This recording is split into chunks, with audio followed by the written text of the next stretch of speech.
जय हिंद दोस्तों, आप सभी का स्वागत है आपके अपने YouTube चैनल बिहारी मीडियम में। मैं सनी देवल एक बार फिर आप सभी के लिए आ गया हूं एकदम तय समय पर धमाकेदार स्टडी और धमाकेदार एंट्री के साथ। एसएससी का हम लोग क्वेश्चन और एनालिसिस देख रहे हैं। देखते हैं पहला क्वेश्चन हम लोग का फिल इन द ब्लैंक्स है, यानी कि पैसेज से क्वेश्चन है। तो पैसेज बनाने से पहले एक बार हमेशा याद रखिएगा, जब कभी भी किसी भी एग्जाम का पैसेज बनाइए एक बार पहले जल्दी से उसको रीड कर लीजिए, माने क्विक एक बार देख लीजिए। करना क्या चाहिए एग्जाम में, जैसे हम अगर स्टूडेंट रहते हैं, अगर हम एग्जाम दे रहे होते तो हम कैसे पढ़ते, ये पैसेज है तो हम पहले इसको एक बार पढ़ लेते। The causes dash the need of the people who struggle dash survival action and inaction by representatives and lack of remedial justice have compromised representative democracy dash defection from one party to another indicate dash of the basis obligations of representative even dash their own people stray। हमको जैसे पढ़ने से बुझा रहा है कि party का कोई लेन देन का इधर से उधर जो होता है ना दल बदल, उस टाइप से ये पैसेज बनाया गया है। चलिए पहला क्वेश्चन देखते हैं क्या क्वेश्चन इसमें आएगा। द कैजम, इसको कैजम पढ़ा जाता है, CHASS कैजम डैश। देखिए आगे यहाँ पर एंड लगा हुआ है, तो याद रखिएगा बिटवीन और एंड का कॉम्बिनेशन बनता है।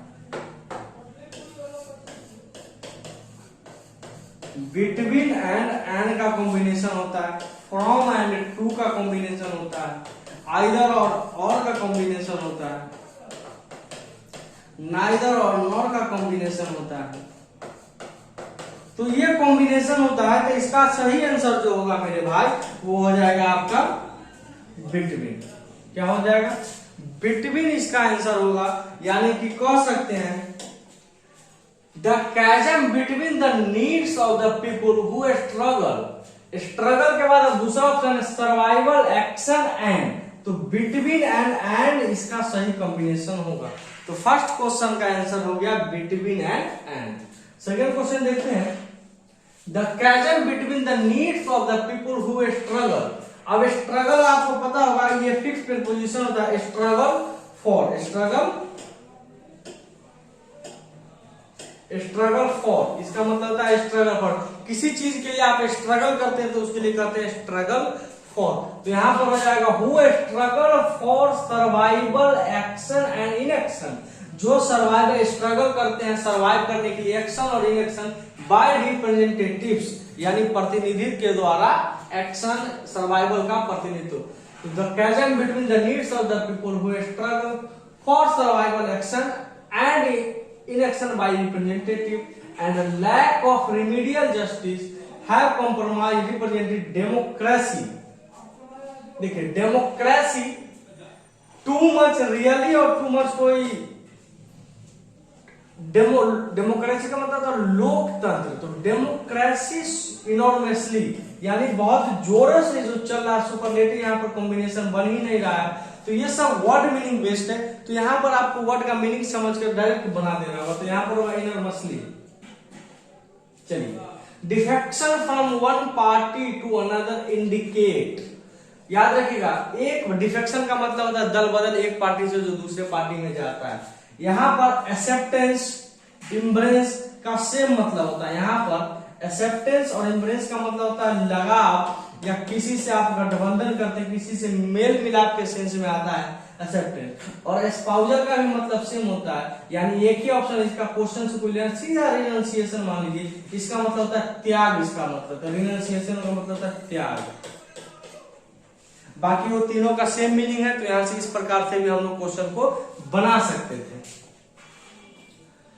Indicates of the basis obligation of represented even as, even के साथ फिक्स आता है इवन और एज। इवन लाइक करके कुछ होता नहीं है, इवन शो करके कुछ होता नहीं, इवन वेयर एज करके कुछ होता नहीं है। तो ये एक प्रकार का कंजंक्शन बेस्ड क्वेश्चन था।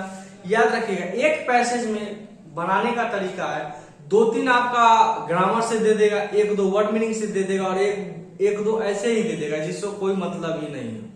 तो इस प्रकार से क्वेश्चन को आप ज्यादा कम समय में अटेम्प्ट कर सकते हैं।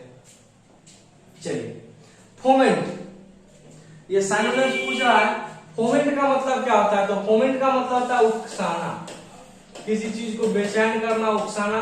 तो ये देख लीजिए डिस्करेज होगा नहीं, इनहेबिटेंट होगा नहीं, कांस्टेंट होगा नहीं। इनसाइड, इनसाइड का भी मतलब होता है उकसाना, किसी को पुश करना। तो ये इसका सही आंसर होगा।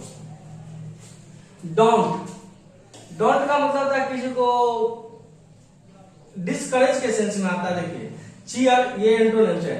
डिस्करेज और डिसहार्टेन का सेम मीनिंग होता है, डिस्पैरिटी भी एक प्रकार का होता है। तो इसका एंटो पूछ रहा है जो कि होगा चीयर, ये पूछ रहा है आपका एंटो, और इसका मतलब होगा चीयर। चीयर का मतलब हर्ष, उल्लास, खुशी के सेंस में इसका प्रयोग होता है।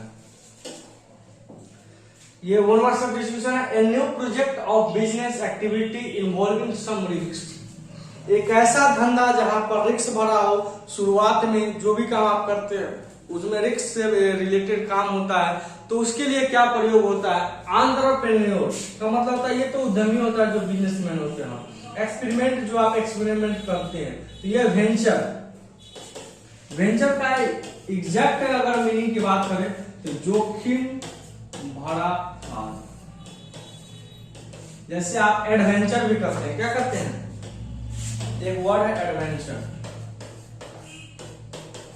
तो यहीं से वेंचर और ऐड करके बनाया। एडवेंचर का मतलब आपको पता होगा, कोई भी सैर सपाटा रिस्की काम के लिए एडवेंचर करते हैं। चलो आज कुछ एडवेंचर काम करते हैं, तो वही वेंचर का मतलब होता है जोखिम भरा काम, एक ऐसा काम जिसमें आपका रिस्क है, टू मच रिस्क है, उसके सेंस में आप प्रयोग करते हैं वेंचर।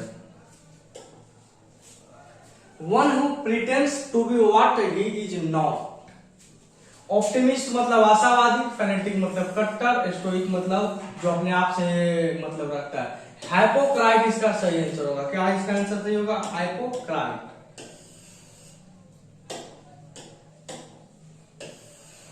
यानी एक मोदी जी का बड़ा अच्छा सा फेमस डायलॉग है, हिपोक्रेसी की भी सीमा होती है। मोदी जी नहीं बोलते हैं हिपोक्रेसी की, वाह क्या सीन है, हिपोक्रेसी की भी सीमा होती है, वही हिपोक्रेसी है। यानी नेपोटिज्म की भी एक सीमा होती है, वही सेंस में होता है कि हाय कुछ दिखा रहा है कुछ।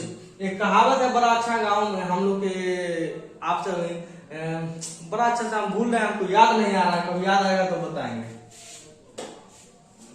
द पॉटर, पॉटर का मतलब होता है जो बर्तन वगैरह बनाता है। Use a dash to shape a clay, ये फिल इन द ब्लैंक्स है। देखिए सब पैडले हैं, इस सब का अगर सेंस निकाला जाए समझा देते हैं। ये पेडल, यानी ये जो पेडल जो होता है ना, जो पेडलर कहने का मतलब जो ड्रग्स वगैरह बेचता है, इलीगल तरीका से कोई सामान बेचता है, तो वही होता है इलीगल तरीका। ये पेडल का मतलब होता है साइकिल वाला पैडल, साइकिल वाला पैडल देखे हैं ना।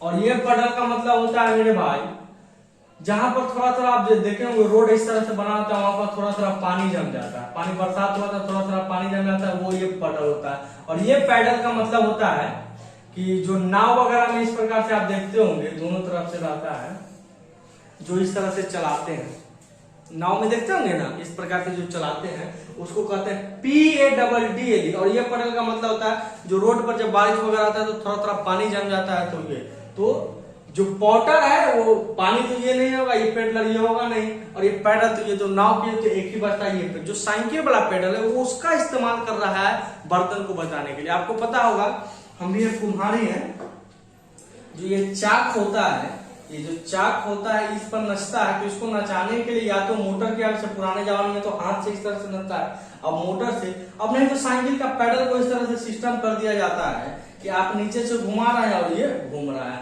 तो ये पैडल का इस्तेमाल किया जा रहा है यहाँ पर। Which one of the following words have been misspelled? देखिए किचन सही है, किचन सही है, टेम्परेचर गलत है, TEMPERATURE टेम्परेचर, टेम्पर PER होता है, PRA मतलब सही है, स्पेल भी सही है, तो इसका राइट आंसर होगा temperature is the right answer of this question. चलिए इडियम्स है। गला डे, गला डे का मतलब होता है सेलिब्रेशन डे, उत्साह का दिन, और गला डे का मतलब खुशी का दिन। जैसे हम कहते हैं एन इम्पोर्टेंट डे के सेंस में कर सकते हैं, एक्सट्रीमली हैप्पी के सेंस में होता है। तो गला डे का मतलब होता है सेलिब्रेशन डे, खुशी का दिन, उत्साह का दिन। चलिए लावण्या वाज हैप्पी, देखिए यहाँ पर वाज है तो आगे भी पास्ट होने की संभावना है। Lavanya was happy to see that the tree they had planted the previous year had. Improvement होने का आवश्यकता है, यहाँ पर हैज नहीं है तो पहला तो ये 3 नंबर ऑप्शन होगा नहीं, इंप्रूवमेंट है। अब देख लीजिए तीनों में हैड लगा हुआ है, तो आपको पता है हैव हैज हैड के बाद वर्ब की तीसरा रूप आता है, तो ये हैव ग्रो होगा नहीं। अब देख लीजिए क्या होगा, हैड ग्रो ग्रीव ग्रोन होता है, ग्रो ग्रीव ग्रोन, ये वर्ब की फॉर्म होती है। तो यहाँ पर हमको चाहिए हैड ग्रोन क्वाइट, बिल्कुल लंबा होने के बाद, तो क्वाइट टॉल कर सकते हैं क्योंकि बी की फर्स्ट फॉर्म, तो हैड ग्रोन क्वाइट, तो इसका राइट आंसर हो जाएगा। चलिए, did he plan an excursion to a mountain. कहने का मतलब होता है, एक्सकर्शन का मतलब होता है सैर सपाटा। एक्सकर्शन का मतलब लिख लीजिएगा, ये आपको थोड़ा सा महत्वपूर्ण है। एक्सकर्शन का मतलब होता है सैर सपाटा। जो आप कहीं घूमने के लिए प्लानिंग वगैरह करते हैं उस सेंस में प्रयोग करते हैं एक्सकर्शन, यानी सैर सपाटा। तो ये वॉइस है, तो इसमें देखिए डिड है तो वाज लगेगा ही, तो ये वर्ड होगा नहीं, ये डिड होगा नहीं, क्योंकि सिंगुलर एन एक्सकर्शन का जब हम बनाएंगे सिंगुलर तो वहां पर वाज आएगा। तो was an excursion to a mountain plan, plan to नहीं, प्लान बाय, प्लान के साथ बाय का प्रयोग होता है, टू का प्रयोग नहीं होता है प्लाई के साथ, तो इसका आंसर हो जाएगा। जब कभी भी मेरे भाई एक चीज याद रखिएगा, जब कभी भी वॉइस बनाइए, जब कभी भी वॉइस बनाइए तो हमेशा ऑप्शन को चेक कर लीजिए, हमेशा ऑप्शन को चेक करके बनाइए, कभी आपको समस्या नहीं होगी। थोड़ी सी ब्राइटनेस आज कम होगी, कैसा है कमेंट करके बताइए। आज एग्जाम देने जा रहे हैं तो बढ़िया से दीजिए और एकदम तहलका मचा दीजिए। चलिए मिलते हैं हम लोग नेक्स्ट क्लास में।